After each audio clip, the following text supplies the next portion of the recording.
And first of all, in reference to the ball game late Saturday night, Fresno State's really playing well. Coach Tedford's done a remarkable job with this old school. We knew going into the game, to win the game, we'd need to really have to generate some field position, win the turnover margin, and we were not able to do either one of those two things. We did get a fairly good start offensively, but we were not able to maintain that, and our point production was reflective of that. The other thing that really became apparent, the field position was not, I wouldn't say favorable, because we need to do things to generate field position, i.e. either through takeaways or a kicking game or flip the field over offensively. And so playing against a good football team, we did not do that. I thought, most of the conventional runs that Fresno State did, we defended fairly well, but they really mixed in some very timely quarterback runs. And then the quarterback made some nice plays in the passing game. And so we got beat by a good football team. It was not I didn't think, a competitive game, certainly later on as the game went along. So we got whooped up on pretty good. It was a pretty tough stretch with Hawaii and Fresno. We had some challenges getting back, but our team hung together and we were able to get back. And we got a big challenge this week. Utah State, I think, is playing excellent football. They're 5-1. Their only loss was a very competitive game against Michigan State on the road. Jordan Love has thrown the ball close to 69%. They're averaging close to 52 points a game, so you're looking at a very prolific offense. They're playing stingy defense, and they're finding ways to win. They're +5 in the turnover margin, so a big challenge for us. There's still a lot of season left. Our guys have a will to fight. I know that. There was a disappointment in our locker room, and we spent quite a bit of time as our trip came back, and I think we've got good leadership on this football team. Also, fortunately, I think we're probably as healthy as what we've been. We went through the game without any injuries that I know of. We'll find out a little bit about C.J. Colton as a week when it goes along here, but from that standpoint, we were able to get through the game without sustaining a significant injury. So at this time, I'll be more than happy to answer any questions anybody might have. Yes, Robert. I know offensively it continues to be a struggle, and I'm sure frustrations too, but as we're deep in the season, what do you try to do to rectify it as far as personnel changes or schematic changes? I know you're not going to reinvent the wheel necessarily, Right. but Well, I think we need to look at personnel changes. There'll be some things that we do, some schematic things that we need to do. There's times we've run the ball fairly effectively, and then what'll occur is we've got to be more consistent as far as not shooting ourselves in the foot with a timely penalty or something like that, or an untimely penalty. So we're certainly scratching our heads to generate points. It's going to be important. We've gone 2 games without a touchdown, and it's going to be hard to beat people, particularly good people on the road, without scoring some points.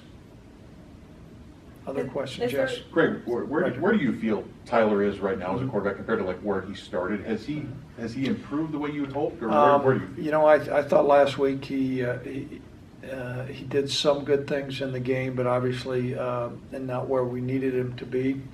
He'll need to make some better reads, and our completion percentage needs to improve. He threw the ball okay at times. Other times I didn't think he threw the ball particularly well, and so we'll take a hard look during the course of this week what he's got to do better.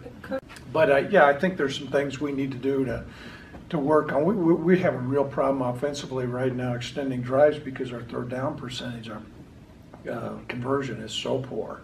And so we're working. A lot of times it's not third down and longs, it's third down and makeables. So we're working hard on that.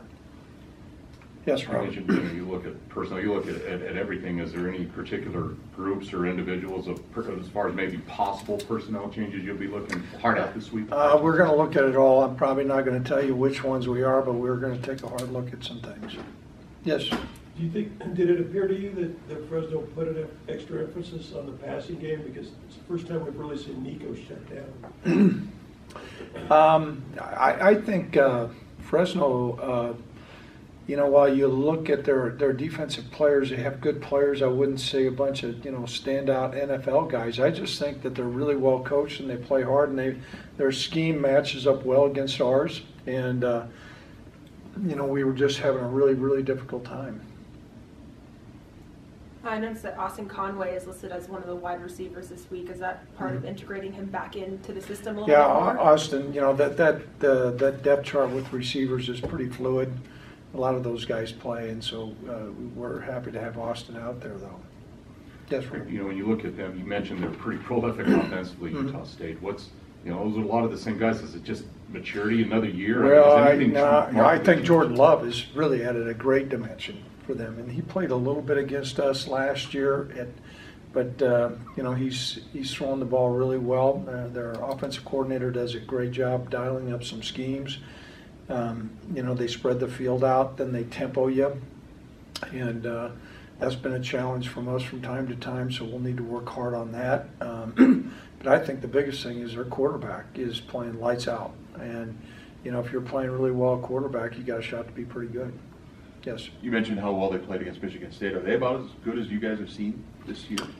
You know, they're certainly one of the better teams, and I think they're playing with a great deal of confidence. We are excited about being back at home. It seems like forever since we've been here, and so we're excited about that.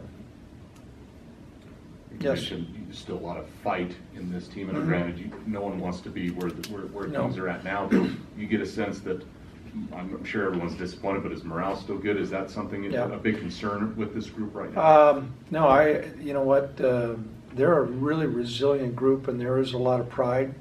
They certainly did not, and we did not anticipate our record being reflective of where we're at. However, we knew going in and looking at this schedule, it was going to be challenging.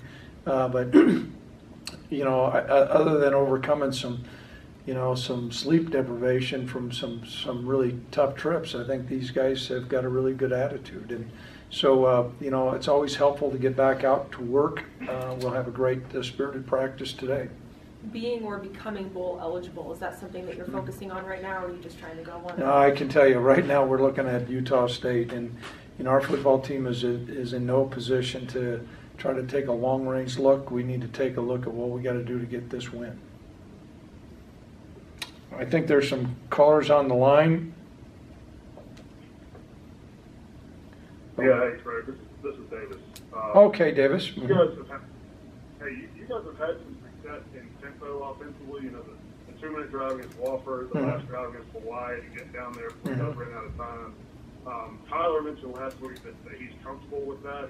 He would like to do more tempo. Is using tempo more regularly? Is that something you guys have talked about or might look at to try to start going in the passing game? Yeah, we've kicked that around. You know, sometimes you gotta be artful about when you use tempo in the offense, but that's certainly been something that we've discussed.